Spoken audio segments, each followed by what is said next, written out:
Bonjour, bonsoir Bonjour, pour vous, Monsieur Costiab. comment ça va? Ça va très bien.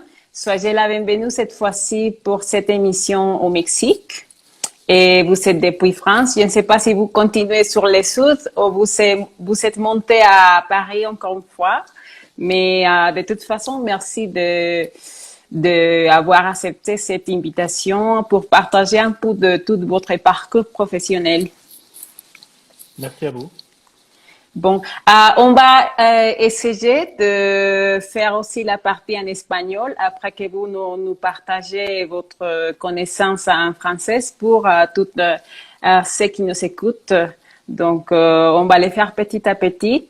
Et je vous remercie nouvellement. Et bon, dire à tous que ceux qui nous écoutent la grande personnalité que vous êtes par rapport à ces métiers tout le travail que vous faites aussi pour valoriser notre métier. Oui, nous l'avons ici aussi. On va un peu parler de votre livre aussi. Donc, merci. Y bueno, je vais parler un poco en español. Comentaba que damos la bienvenida a esta gran personalidad del oficio de la sala. Messier Courtiade es una persona que ha trabajado mucho por el oficio en los últimos años, mucho a nivel personal en su trayecto, porque empezó desde los 14 años a trabajar gracias a su familia, que se dedicaron al oficio, pero el trabajo actual que él hace ha llegado a que él haga este libro en donde comparte sus memorias dentro de todos los servicios que ha trabajado desde 14 años hasta ahora con su trabajo como director de sala de Alain Ducasse y todo el trabajo que hace alrededor en relación con las escuelas, en relación con varias asociaciones que ha creado en pro de este oficio de la sala. Bon, on peut commencer. J'ai partagé un peu que de tout votre début professionnel, que vous avez commencé depuis 14 ans. Et c'était un peu un héritage de votre famille que vous avez commencé dans ce métier, que ça a été un peu dur au début, mais que vous avez trouvé les bons chemins parce que vous avez aimé depuis le début ce métier, même si vous voulez au début être pâtissière. N'est-ce pas? Je pense que toutes les personnes, tu m'entends bien? Ça va? Oui, oui, je vous entends Ok. très bien. Je pense que toutes les personnes qui font ce métier sont attirées par la nourriture, à la fois préparer la nourriture et servir la nourriture. Donc ce côté épicurien, ce côté gourmand, et qu'on soit cuisinier, pâtissier, sommelier, maître d'hôtel, c'est un peu la même chose. C'est cette nourriture qui nous rassemble. Et la deuxième chose aussi, c'est le partage. Partager cette nourriture, apporter, servir, faire plaisir, échanger. Voilà, c'est à la fois le côté gourmand et le côté partage et être ensemble. Exactement.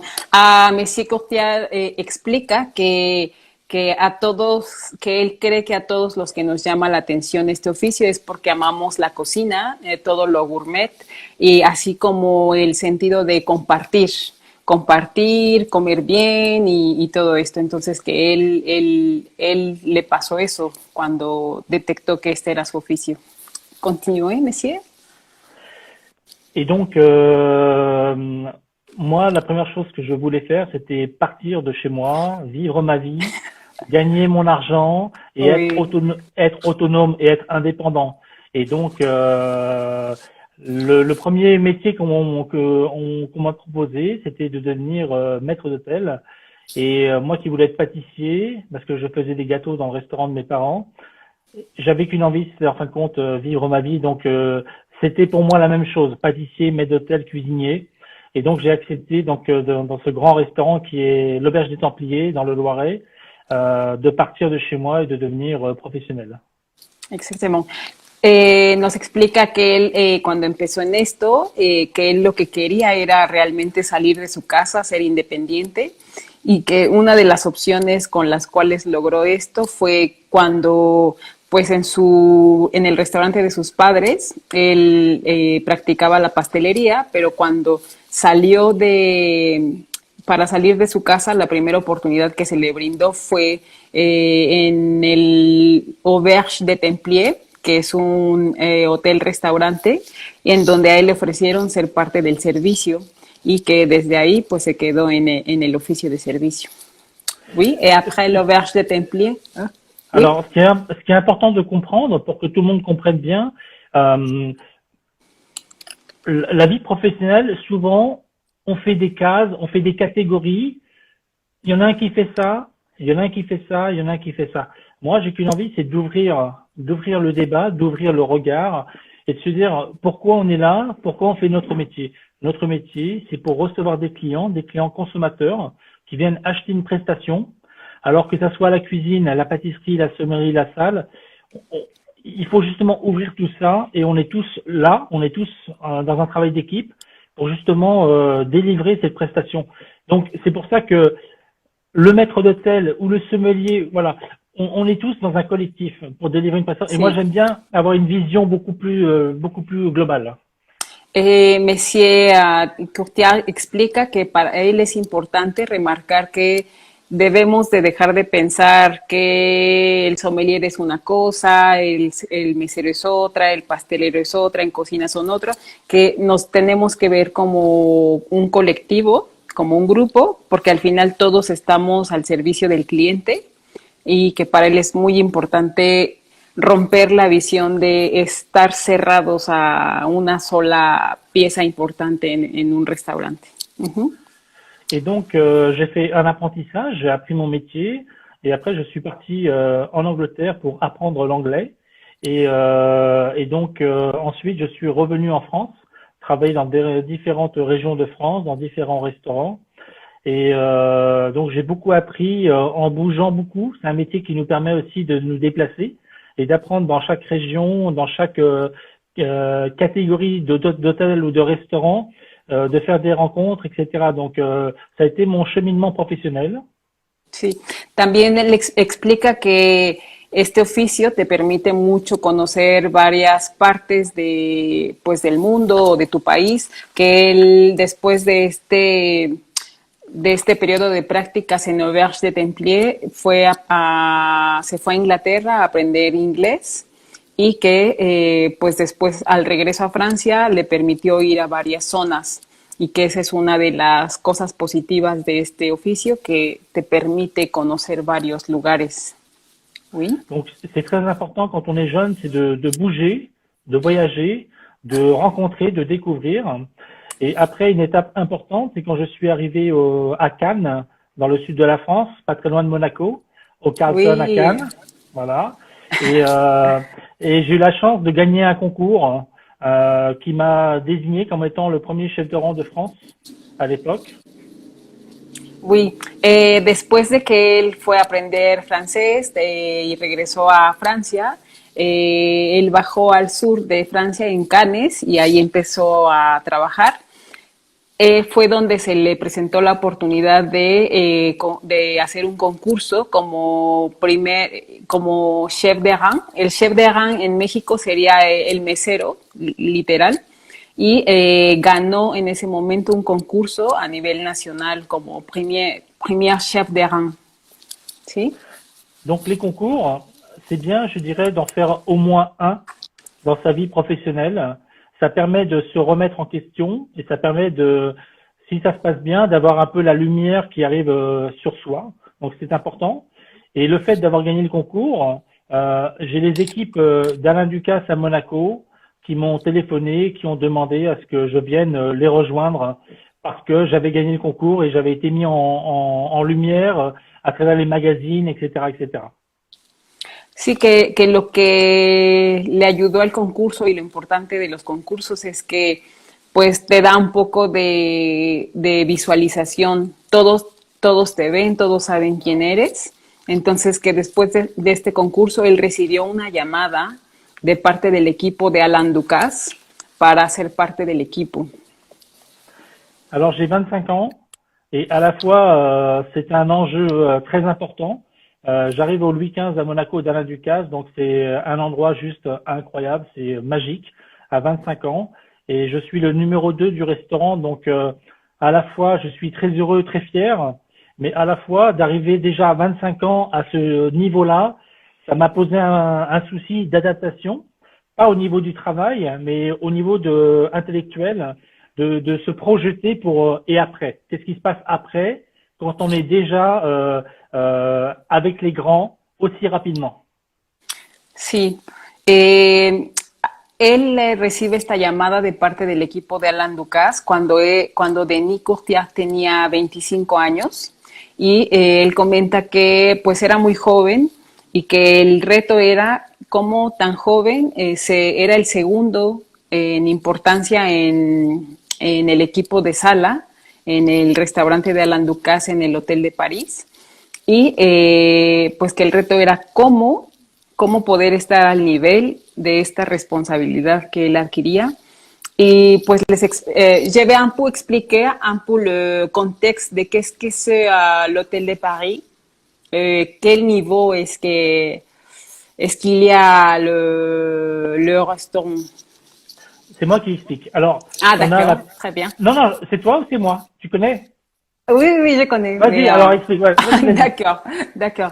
Bon, bueno, tengo la fortuna de conocer qué es el Hotel de París y el restaurante Louis XV de Alan Ducasse en Mónaco, porque, como ustedes saben, la Fundación Tourcoing tiene una relación muy estrecha con Mónaco, ya que Monsieur Tourcoing fue en donde decidió vivir al último, pero la pasión que tenía por México pues hizo que se generaran las becas de jóvenes mexicanos que pasaran por varios hoteles de Mónaco, y uno de los hoteles en donde se puede realizar prácticas es en el Hotel de París. El Hotel de París tiene en su escena Louis XV, que es el restaurante de Alan Ducasse, que tiene 3 estrellas Michelin y que en ese momento pues era cuando llegó Denis Courtiat a este hotel, a este restaurante, este restaurante era, podríamos decir, el número 1 del mundo. Entonces, Denis Courtiat tenía ese gran reto de estar en un gran equipo, podríamos decir, la NASA de los equipos de servicio en el mundo. Entonces, era una gran oportunidad, un gran reto, pero que todos visualicemos, los que estamos escuchando, qué nivel de servicio y de palacio estamos hablando a sus 25 años de Denis. Vas-y, Denis, ça y est. Oui. Donc, quand on fait ce métier, quand on fait n'importe quel métier, on a envie quand même d'avancer, de grandir et d'atteindre le haut de la montagne et d'arriver au Louis XV. On aime ou on n'aime pas, on aime ou on n'aime pas Monaco, mais il y a tout le grand luxe, les beaux clients, les belles voitures, les beaux restaurants. On mange avec des couverts en or. Alors, on aime ou on n'aime pas, mais c'est une consécration, c'est un aboutissement. Et donc, il y a ça. Et d'un autre côté, moi, j'ai que 25 ans. Et voilà, donc, je te laisse traduire. Oui, sí, entonces que la gente que se recibía ahí eran grandes clientes, con grandes carros, grandes lujos, la gente come con cubiertos en oro, y lo que uno tiene cuando llega a esos lugares es ganas de crecer, de llegar a la cima, ¿no? Entonces para que visualicemos el contexto en el que él se encontraba a los 25 años, ¿sí? Et donc, je travaille 3 ans et demi avec Alain Ducasse à Monaco. Et un jour, il m'appelle dans son bureau. Il me dit, voilà, Denis, c'est fini. Tu pars en Angleterre. Et moi, je lui dis, chef, l'Angleterre, je connais. J'ai pas forcément envie d'y retourner. Et il me dit, bah, tu n'as pas le choix. On va faire une ouverture d'un restaurant sur Londres. Et tu seras le directeur du restaurant. D'accord. Même votre nom était dans les contrats, je pense. Voilà. En fin de compte, ce que j'ai appris après, c'est que les project managers qui sont venus voir si Alain Ducasse était la bonne personne, ils m'ont vu dans le restaurant et ils ont dit on veut Alain Ducasse et on veut lui, le jeune qui est là avec nous. Imagínense el trabajo de Denis. Él llevaba 3 años y medio con Alan Ducasse en Louis XV en Mónaco. A los 3 años y medio, Alan Ducasse le llama y le dice, tienes que irte a Inglaterra a abrir un nuevo restaurante. Y él así, él sorprendido, pero él le comenta, yo ya conozco Inglaterra y no tengo forzosamente ganas de regresar. Y él le dice, bueno, pues es que eso no tienes opción. Y pues Messier Courtiat tuvo que tomar este proyecto. Después él se dio cuenta que hasta su nombre como encargado de ese lugar en Inglaterra estaba en el contrato. O sea, Denis Courtiat, el trabajo de Denis Courtiat en la sala era parte del proyecto en Inglaterra. Oui, fascinant. Donc voilà, des fois, il faut savoir aussi faire confiance aux personnes qui ont un regard sur vous. Et Alain Ducasse avait un regard sur moi. Et il m'a fait grandir en m'envoyant en Angleterre, où on a fait l'ouverture d'un club privé, un restaurant très british, cette fois-ci, avec des membres à membership, etc., etc., sur Sloane Street, donc en plein milieu de Londres. C'était très intéressant parce que ça m'a apporté une dimension, je dirais, internationale en tant que responsable. Et il a fallu qu'on mette en place quelque chose parce que c'était une création, une ouverture. Donc les suppliers pour les uniformes, pour la vaisselle, pour les fromages, le pain, le café, etc., etc. Sí, él comenta que aunque no quiso ir al principio a este proyecto, que hay que tener confianza cuando alguien visualiza algo sobre nosotros. Alan Ducasse visualizó sobre Denis que él podía con este reto y era un reto de empezar de cero, la creación, escoger los uniformes, el personal y que al final eso le dio una visión internacional y que pues él estuvo contento porque él pues aprendió otras cosas con este aire muy inglés, ¿no? Y que lo más importante es creer cuando alguien te hace crecer de esta manera, ¿sí? Et 2 ans après, donc le club commence à bien travailler, à bien fonctionner. Alain Ducasse signe la succession d'un autre grand chef qui s'appelle Joël Robuchon sur Paris. Et donc Alain Ducasse est le premier chef à officialiser le fait de pouvoir avoir 2 restaurants 3 étoiles en même temps. Donc le Louis XV à Monaco et le 59 avenue Raymond Poincaré à Paris. Donc en 1996, les chefs avaient un restaurant et étaient dans les cuisines. Mais Alain Ducasse, en 96, officialise qu'il ne sera plus dans les cuisines et qu'il aura 2 restaurants. Donc c'était un vrai challenge. Sí. Después de Inglaterra, comenta que pues en la época, y todos conocemos ahora el trabajo de Joël Robuchon, aquí tuvimos también al maître que trabaja hoy para su grupo de Joël Robuchon, y él comenta que Joël Robuchon dejaba un restaurante que tenía 3 estrellas Michelin en París, y que el único chef que tuvo la grandeza de tomar este gran reto era Alan Ducasse. Entonces el reto ahora era cómo mantener 2 restaurantes con 3 estrellas Michelin, Louis XV y el nuevo que iba a tomar en París, que venía de dejar Joël Robuchon y que tomaba Alan Ducasse. Oui. Donc là, j'ai 30 ans et je récupère l'équipe de salle de Joël Robuchon. Donc il y avait 25 personnes. Donc ce n'est pas mon équipe, c'est une autre équipe. Et c'est Paris. Donc Paris, c'est la capitale, c'est une grande ville, hein, comme Mexico. Oui. Les clients importants, les gens influents, les journalistes sont dans les grandes villes. Et c'est pas du tout la même ambiance, la même atmosphère. Il y a la pression, il y a le stress de la ville, et il y a beaucoup de concurrence, beaucoup de grands restaurants à Paris. Donc c'était compliqué. Moi, j'avais 30 ans. Et j'ai pas pu faire ce que moi je voulais faire. J'ai fait ce que je devais faire. J'ai fait les choses bien, mais j'ai pas réussi à mettre du Denis Courtiat dans ce restaurant. C'était très compliqué, avec restaurant premier étage, 3 salles de restaurant, cuisine deuxième étage, pâtisserie troisième étage. Donc c'était le package était très compliqué. Oui, Messier Courtiat comenta sobre los retos y las dificultades que tuvo al recibir este restaurante en París. Para empezar, que él tuvo que tomar parte del equipo que ya estaba de Joël Robuchon, que eran 25 personas, También comenta que a nivel de estructura era muy complicado operar porque en el primer piso era el restaurante, en el segundo piso era la cocina y en el tercer piso era la pastelería. Entonces, que cuando tomó este restaurante, lo más difícil que pasó fue que él hizo lo que debió hacer, pero no lo que él quería hacer. No pudo ahí en este lugar, por todas estas dificultades, dejar un sello del servicio o trabajo de Denis Courtiade.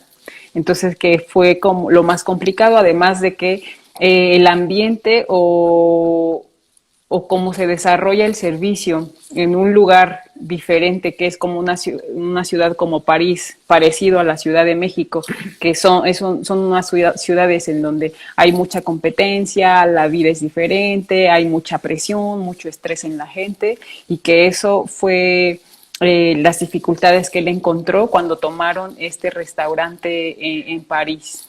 ¿Sí? Et donc, on a travaillé 4 années, 4 ans dans ce restaurant qui était assez magique, mais très très difficile, très compliqué pour la communication, pour plein de choses. Et en l'an 2000, Alain Ducasse a déplacé son restaurant vers le Plaza Athénée, qui est un palace parisien. Et donc, on a ouvert un nouveau restaurant avec Alain Ducasse au Plaza Athénée le 25 septembre 2000. D'accord. Estuvieron 4 años en el restaurante que recibió de Joël Robuchon y después de ahí, aunque fue un lugar mágico, fue muy difícil y después en el año 2000, el 25 de septiembre del año 2000, decidieron mudar el restaurante a Plaza Athénée, en donde actualmente se encuentran. ¿Sí? J'ai vu une question passer là sur les messages. Oui. Il y a une personne qui me demande comment vous avez fait pour diriger une équipe qui n'était pas la vôtre. Oui, je peux répondre maintenant ou... Oui, oui, bien sûr, oui, on prend la question. Je vais dire la question pour ceux qui sont en español. Hay una pregunta dentro de los invitados y dice que ¿cómo hizo él para dirigir un equipo que no era el de Monsieur Courtiade? ¿Sí? Donc, ce qui est important, c'est avant d'arriver dans le restaurant, d'essayer de savoir qui travaille dans le restaurant, à quoi ils ressemblent, qui ils sont, aller sur Internet, faire des recherches, etc. pour savoir que Pierre, c'est de rencontrer quelqu'un, il s'appelle Pierre, je le sais déjà, etc. Donc, savoir un petit peu avant qui sont les gens. Après, le jour, quand vous rentrez dans le restaurant, c'est de faire déjà une grande réunion et de vous présenter à l'équipe et de dire qui vous êtes et de fixer vos objectifs. Voilà, je fixe mes objectifs et d'indiquer au SPI que ces objectifs-là font partie d'un tout. C'est-à-dire que vous aurez besoin de mettre en place un esprit d'équipe où tout le monde devra participer. Et donc, dans un premier temps, il vaut mieux prendre un peu le temps de changer les choses les unes après les autres de façon constructive, plutôt que d'arriver et de tout vouloir changer, de pas essayer de comprendre pourquoi un maître d'hôtel qui est là depuis 20 ans, et là c'est une façon de travailler, et pas une autre façon peut-être un peu mieux. Donc prendre le temps de connaître les gens, de connaître leur histoire dans le restaurant, et après, par petites touches, commencer à essayer de les développer avec votre façon de faire. D'accord.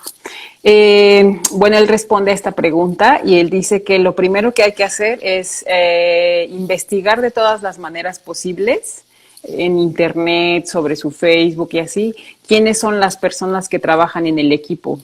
Y después de esto, cuando ya llegas, hacer primero una reunión y presentarte y decir tú quién eres, dejar claro tus objetivos y dejarle claro a los del equipo que tú eres parte, que ellos son parte de esos objetivos. También no necesitas querer llegar y cambiar todo cuando tal vez ellos ya llevan mucho tiempo trabajando juntos y que lo que tienes que hacer es ir conociendo poco a poco y entonces hacer que ellos crezcan. Oui, ça y est, monsieur, ça va?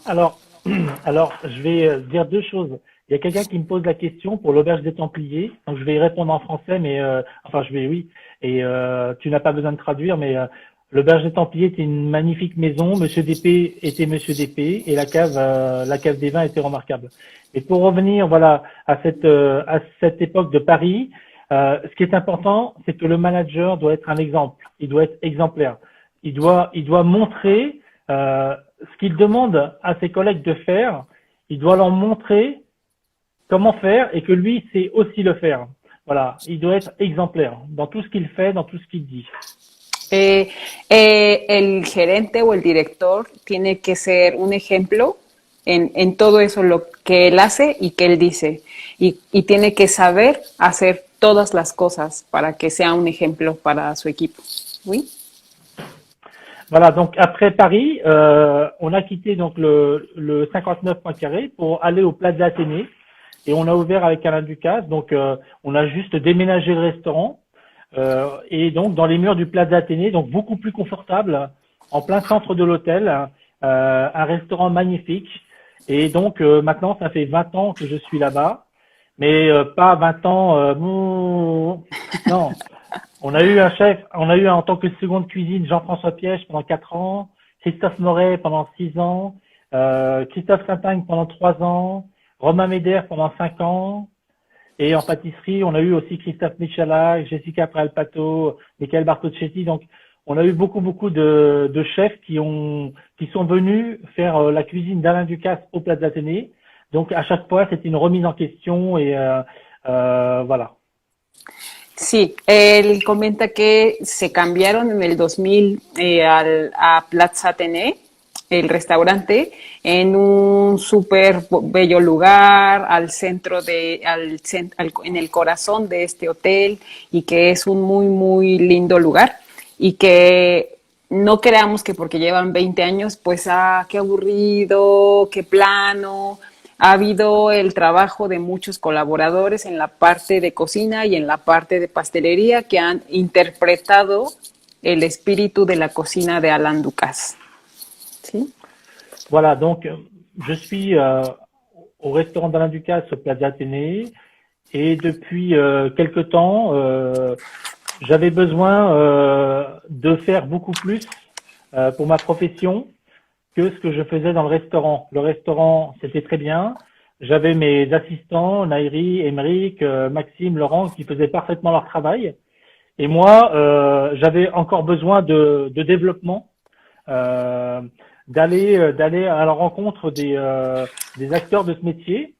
Et donc, nous avons créé une association qui s'appelle Au service des talents de demain et qui a pour but justement d'aller rencontrer les jeunes professionnels de demain dans les écoles hôtelières, d'aller rencontrer les enseignants et justement de créer du lien et de pas dire il y a l'école et après il y a l'entreprise. Non, c'est un tout. Voilà, c'était important qu'on aille à la rencontre les uns et les autres pour justement préparer l'avenir aux jeunes professionnels. Así es. Messi Cortia explica que después de todo este tiempo en Plaza Athénée, pues él tenía necesidad de crecer, de hacer algo más, de ir más lejos. Entonces que crearon una asociación que se llama Au service des talents de demain, que en español quiere decir al servicio del talento de mañana. Y lo que ellos hacen con esta asociación es vincular los lugares de trabajo y las escuelas, que eso no tiene que estar separado, que tiene que estar ligado. Entonces es el trabajo que hacen en esta association de Au service des talents de demain. Et monsieur, vous savez une belle histoire par laquelle vous avez commencé tout ce travail. Je pense que vous avez eu des problèmes pour avoir des profils qui arrivaient, qui étaient attirés par les métiers et travailler à Plaza Athénée. Et donc, vous avez parlé avec Monsieur Ducasse. Vous pouvez nous raconter cet bel moment qui a détonné de belles choses après? Exactement. J'ai travaillé très longtemps au service d'Alain Ducasse.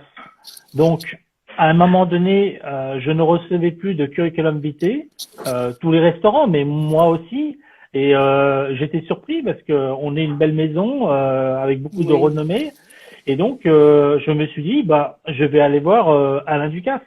Et donc, je suis allé voir Alain Ducasse et je lui ai dit, chef, vous qui avez toute puissance, vous qui avez des réseaux incroyables, aidez-moi à trouver du personnel.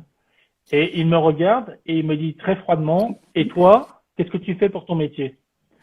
Et sur le moment, j'étais vexé, j'ai pas compris, et je suis parti. Et après, j'ai commencé à réfléchir et je me suis dit, oui, c'est vrai. Au lieu de, souvent, on appelle à l'aide, et peut-être que avant d'appeler à l'aide, on peut aussi trouver dans nos ressources des moyens de développement. Et cette rencontre fermée, ça m'a permis de l'ouvrir vers l'extérieur, de la refermer un peu comme ça, mais de l'ouvrir vers l'extérieur. Et c'est ce qui m'a permis Oui. depuis d'avoir une vision beaucoup plus large que ce qui se passe dans la salle de mon restaurant. Oui, et vous avez une phrase très belle qui dit, il faut être acteur de notre métier. Il faut pas attendre, il faut faire, il faut réagir. Alors, il y a un temps d'apprentissage où on apprend son métier. Et après, quand on maîtrise son métier, bah, il y a un moment donné, les années passent et il faut être acteur. C'est-à-dire que si on attend que les gens viennent vous chercher, bah, personne ne viendra vous chercher. Donc, ce qui est important, c'est dans la marche en avant, dans la dynamique positive, comme si vous montez un escalier. C'est-à-dire que il est important pour atteindre les objectifs, pour aller où on veut aller, il est important d'être en mouvement. Donc un escalier, c'est très bien parce qu'on monte les marches les unes après les autres. Et de temps en temps, il y a un palier. Il y a un moment où on s'arrête, c'est le palier. Et ce palier, c'est souvent une récompense, une augmentation, une belle rencontre, un cadeau. Et ce qui veut dire que ce palier nous permet de comprendre que le chemin qu'on a fait, qui était dur, qui était fatigant, qui était pas simple, apporte des récompenses, apporte des plaisirs, apporte donne du sens. Donc ça applaudit pour le chemin qu'on a fait, mais ça aussi ça pousse à continuer le Exactement. chemin. Exactement. Oui. Donc voilà. Donc, je vais un peu a parler en español. Le comenté que como él nos empezó a hablar de la asociación de o Service de Talón de Demain, él tiene una bella historia de cómo se impulsó a realizar todo este trabajo y fue que él se acercó, Messi Courtiat se acercó a Alain Ducasse para pedirle ayuda y decirle, ya no hay tantos interesados sobre este oficio y tengo la dificultad de que llegue gente interesada para trabajar con nosotros en este gran palacio del servicio y ni siquiera yo me imaginaría que faltara gente interesada en trabajar ahí en ese momento. Y él le dijo, podemos aprovechar de sus conexiones, de la influencia que tú tienes en la gente para poder hacer algo por el oficio. Y él salió de su oficina con la respuesta seria y fría de Alain Ducasse, que le dijo, ¿tú qué haces por tu oficio? Entonces Messier Courtiat salió y realmente fue lo que lo impulsó a decir, es cierto, yo también puedo hacer algo en vez de... Y la idea general es no siempre quedarte a esperar y decir, es que ¿quién me puede ayudar a hacer esto y el otro? Pensar que tú también puedes generar eso, pensar que tú, si tú ves una necesidad, tú puedes empezar a hacer que esa situación cambie. Y fue lo que Messier Courtiat pensó y reflexionó en ese momento. Y fue cuando vino con todo este trabajo de las asociaciones, de trabajar mucho por el oficio.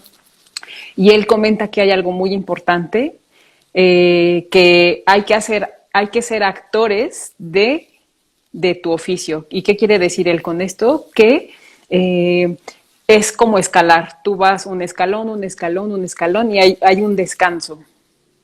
Y esos descansos son un premio, un aumento de sueldo, una recompensa, pero que no te puedes quedar ahí. No puedes pensar que ahí se acabó. Es un descanso para continuar, arriba, arriba, otro escalón, otro escalón.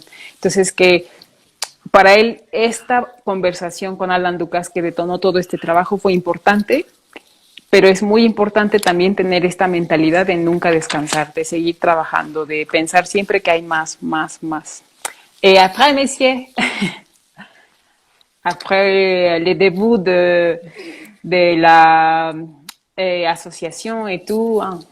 Donc ce qui est intéressant, c'est d'aller rencontrer les jeunes dans les écoles qui sont jeunes, hein, Et ils ont une façon de voir les choses, ils ont un rapport au travail, à la carrière qui est très très différente de la mienne. Et donc, je trouve que j'apprends beaucoup en allant voir les jeunes et en leur expliquant qui je suis. Et je pense que ça a beaucoup fait changer ma façon de manager euh, en les écoutant et en les mettant en avant. Alors que moi, ma génération n'a pas été mis en avant par les anciens. C'était comme ça. Mais les jeunes sont très intéressants et sont vraiment une source de motivation, de renouvellement, etc. Donc, Oui. Él comenta que este trabajo con la asociación de ir a encontrarse con jóvenes es algo muy interesante porque además él ve sus maneras diferentes de ver las cosas y que Denis Courtiat se enriquece cuando hace este trabajo y lo hace pensar pues en el futuro de esto y que él cuando él no tuvo esta oportunidad de encontrarse con generaciones pasadas y que él, es lo que él quiere hacer, compartir lo que él sabe. Oui.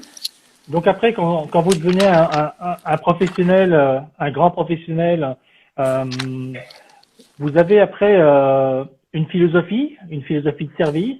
Des clients appellent ça une signature de service, un peu comme un chef de cuisine qui a un style de cuisine. Et ben nous aussi en salle, on a une personnalisation, on a une façon de faire. Il y a une ambiance, il y a des techniques et tout ça, ça, ça, ça appartient un petit peu aussi au directeur, au responsable, au manager. Donc il y a ça. Et donc, ça le fait devenir un peu une personnalité. Donc, il devient une personnalité où les clients vont dans leur restaurant manger la cuisine du chef, mais aussi venir rencontrer le directeur du restaurant et ses équipes parce que les clients s'y sentent bien et ils sont reconnus, ils sont accompagnés. Et voilà, c'est ça qui est important dans notre métier, justement. C'est qu'il n'y a pas que la cuisine, il n'y a pas que le nom du chef. Il faut aussi que l'équipe de salle considère le restaurant comme leur restaurant. C'est notre restaurant, même si c'est pas, je ne suis pas le propriétaire, mais c'est ma salle de restaurant. Et ça change beaucoup. Ça permet d'avoir un regard très très différent que d'être juste un employé qui travaille au service d'un chef, au service des clients.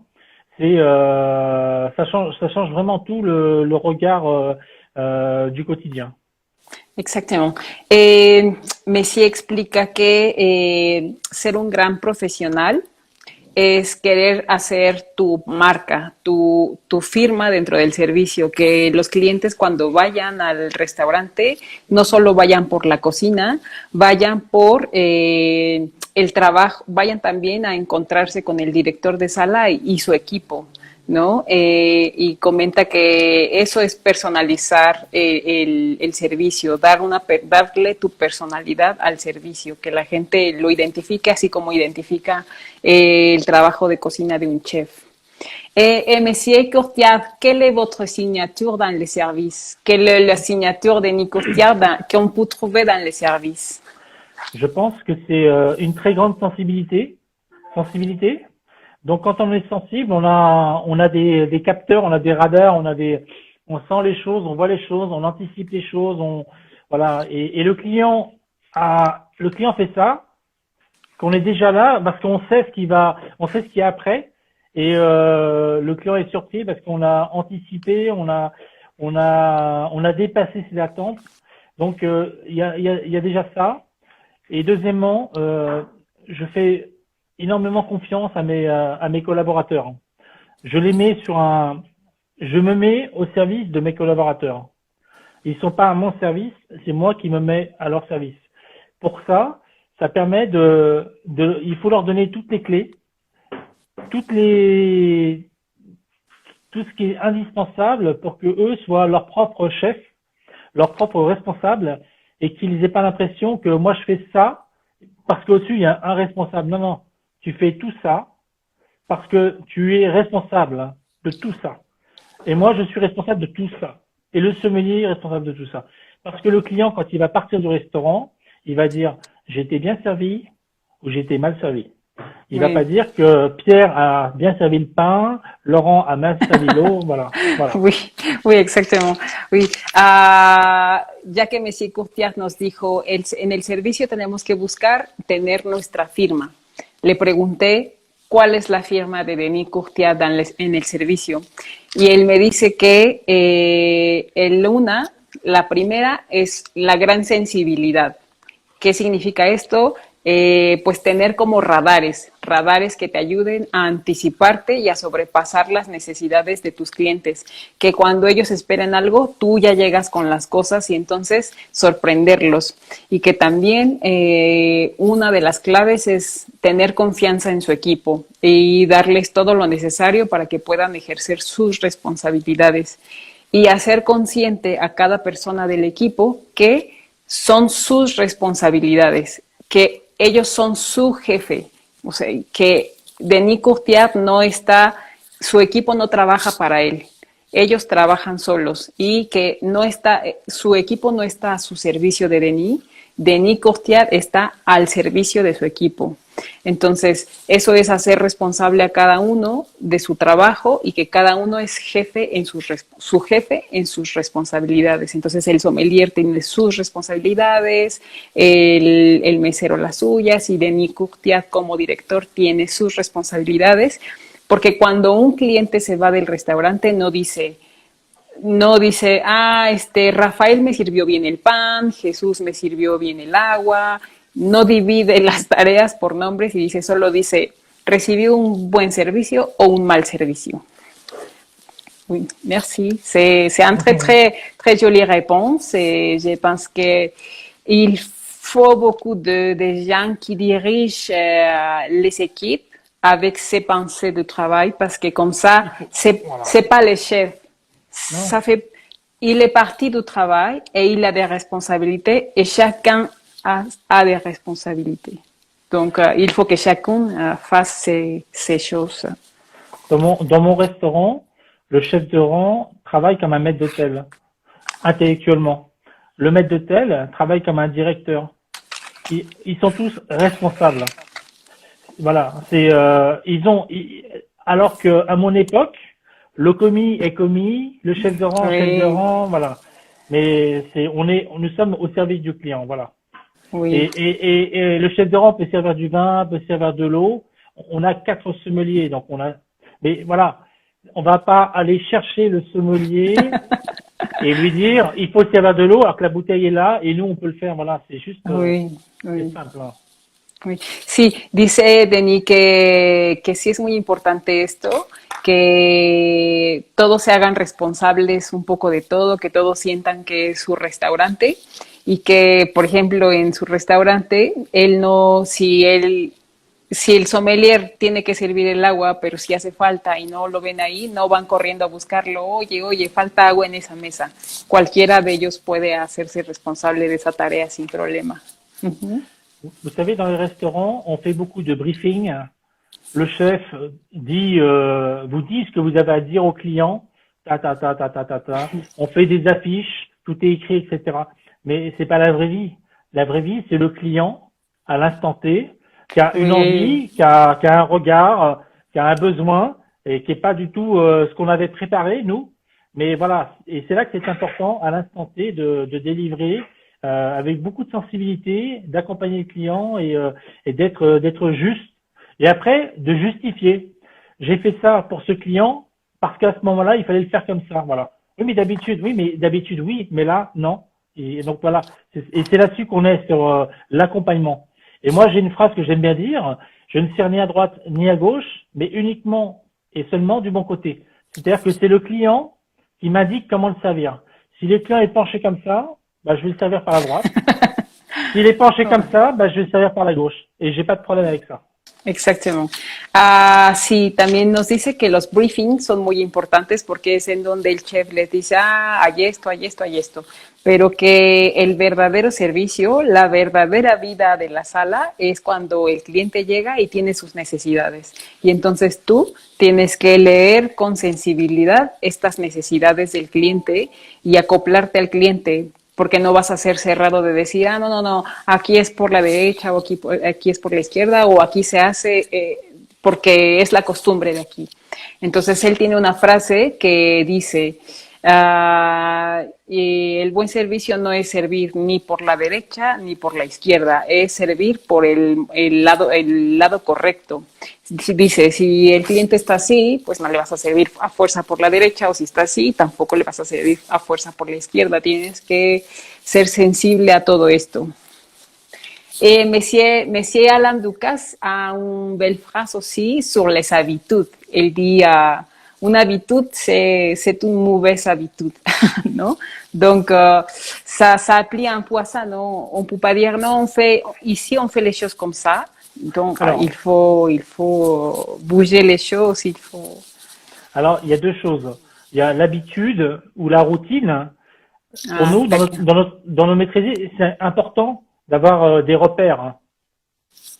Mais à la fois, une fois qu'on a dit ça, il faut aussi savoir déplacer les repères, bouger et changer les habitudes.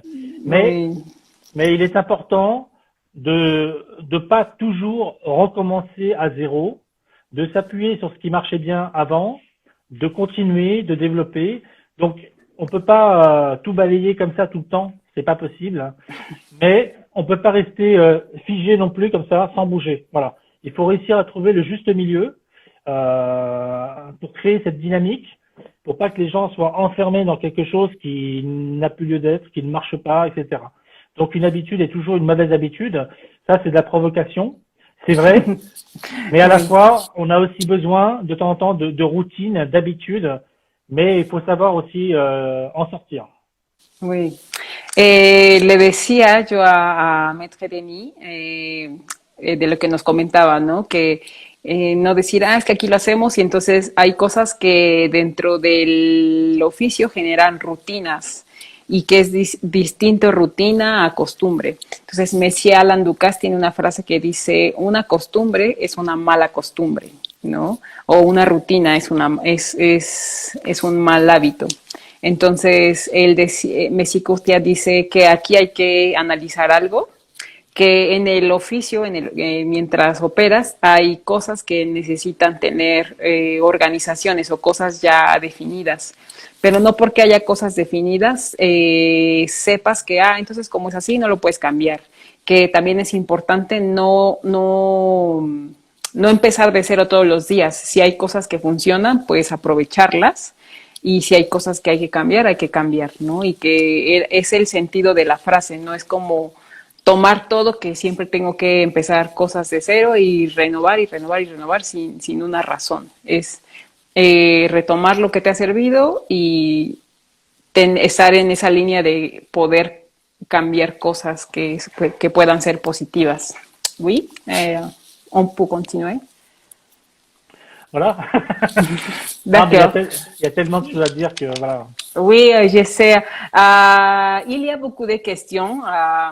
Qu'est-ce que vous conseillez aux gens pour devenir un bon maître d'hôtel? Et d'abord, je vous dire que quand on voit des personnalités telles que vous, on n'analyse pas toute l'histoire. Non, ils doivent savoir que vous êtes commencé dans ce métier, dans le métier de la gastronomie, depuis les 14 ans. Donc, maintenant, vous avez plus de 36 ans, plus de 36 ans de parcours professionnel. Donc, des fois, je pense que on voit pas tout le travail qui y a derrière, qui a donné des bases, des grosses bases pour devenir ce que vous êtes maintenant. Donc, je pense que toujours il faut regarder cette histoire des débuts, non? Oui, faut être déterminé, faut avoir un objectif, faut être ambitieux, faut être endurant. Endurant, c'est comme le sportif, hein. Si au bout de 2-3 ans, non, c'est très long. C'est très long le parcours professionnel. Il faut que ça soit une ascension. Donc il faut pas attendre, faut pas laisser le temps faire qu'on redescende, etc. faut continuer à tirer des leviers pour grandir, pour apprendre, faire des rencontres. Et peut-être que moi, je n'avais plus suffisamment de matière dans mon restaurant et je suis allé la chercher, donc dehors, dans les écoles hôtelières, en créant un concours qui s'appelle le Trophée du Maître d'Hôtel, en étant très très disponible pour les salons, équipes hôtels, maisons objets, avec le Sénat, avec maintenant les hommes politiques. On fait beaucoup de choses pour justement changer de dimension, tirer un peu tout ça un peu plus haut. Les chefs sont très très hauts. Nous, on commence à peine à bouger. Aussi dans le caritatif, on a une association qui s'appelle Croque l'Espoir. Donc on va dans les hôpitaux donner à manger à des enfants malades, faire des animations. Ça c'est bon pour la tête, c'est bon pour l'ego. Ça permet de rester humble.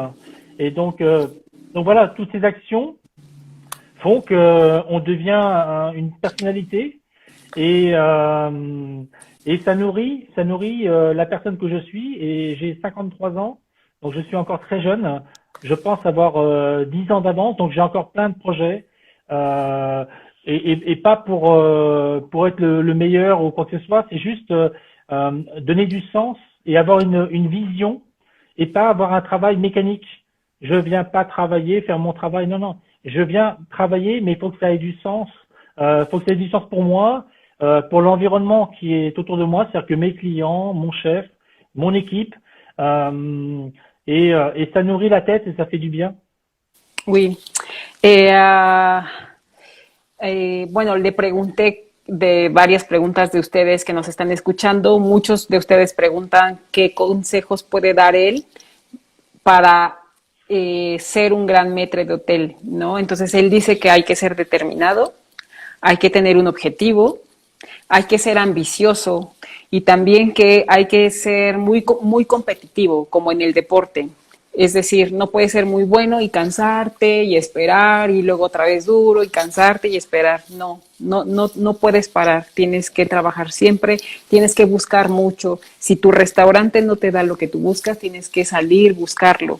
Entonces, él también después de esto nos habló un poco que pues hay muchas actividades que también te pueden ayudar a llenar el espíritu, a la cabeza, que te dé otras ideas. Por ejemplo, él también trabaja con otra fundación que se llama Croque l'Espoir, que ellas la crearon, que es dar alimentación en hospitales a niños con alguna enfermedad y que eso llene el espíritu. Entonces, hacer muchas actividades como este tipo, que hoy él hace mucho trabajo para el oficio con el Senado, creó un concurso que se llama Trophée Maître d'Hôtel. Todas esas actividades hacen que se llene el espíritu y que entonces su oficio no es mecánico, cómo hacerlo, sino que es buscar, y él tampoco busca ser el mejor. Él busca darle un sentido a este oficio. Entonces, que eso es importante para él, para buscar ser un buen maître d'hôtel. Monsieur Courtiave, je suis tellement triste parce qu'il nous reste que 3-4 minutes. C'est tellement, ça a passé tellement très vite. Je pensais que ça allait très vite, mais pas si vite que ça. Mais bon, sinon, on avait belles histoires de service que Monsieur Courtiave a donné pendant ces années. Il y a une belle histoire personnelle ici qu'on peut trouver dans le livre. Après, voilà. Je vous donnerai toute l'information pour trouver un peu plus du travail que vous faites en France. Vous le faites en France, mais je vous dis qu'on est depuis le Mexique. Et je ressens, c'est jusqu'ici que ça nous arrive, toutes les choses qui vous donnez dans les métiers. Donc, merci. Myriam, je devais aller au Mexique au mois de juillet. Oui, au mois de juillet. Donc voilà, c'est comme ça. Mais notre métier, il est universel. C'est le monde. On fait le même métier qu'on soit en France, au Mexique, en Australie. Voilà. C'est l'envie de recevoir des personnes et de leur faire plaisir. Donc voilà, chaque pays a des typicités, mais nous sommes un tout. Et j'en profite pour faire un petit bisou à ma colombe, voilà, qui est en train de lire, qui est en Très train de bien. lire Bon, les bonjour, messages. bonjour à votre Colombe, qu'on va, Voilà, on lit un peu sur Colombe ici aussi. voilà. Donc, déjà qui est passé très vite le temps, j'espère Oui, vous savoir dans un deuxième temps ici parce qu'il y aura beaucoup de choses qui ont resté dans le crise, si oui. est-ce que c'est possible. Et vous souhaitez une amélioration de la situation en France. Donc, bon, il nous reste qu'à attendre. Exactement. Et que tout le monde portez-vous bien et attention à vous et à votre santé, c'est ce qui est important. Et le moral, hein, gardez le moral très positif, hein, Oui. parce que on a besoin de respirer. C'est pour ça que j'ai quitté Paris pour aller dans le sud et respirer la mer avec mon meilleur ami Xavier pour me ressourcer. Voilà. Oui, oui, À il faut. bientôt. À très bientôt, À très merci. bientôt. Au revoir et Au revoir. merci Myriam. Merci beaucoup. Merci à vous. Au Keep revoir. smile. Merci à tous qui nous ont acompañado depuis France, depuis el México. Gracias a todos que nos acompañaron. Estaba deseándole la despedida a Messi Cortiat. Le decía que el tiempo fue muy corto, se nos pasó muy rápido y que le agradecía todo el trabajo que ellos hacían desde Francia, pero que aunque está hecho en Francia, pues nosotros lo sentimos hasta acá porque este oficio es universal y él está de acuerdo con nosotros que este oficio pues es de todos. Entonces, muchas gracias a los que nos acompañaron. Qué lástima que esto se terminó. Le agradecemos mucho, deseamos que la situación en Francia mejore pronto, así como en México, y muchas gracias. Merci, Muchas merci. gracias, Au revoir. À merci, bientôt. au Au revoir, à revoir. très Au revoir. bientôt, au revoir.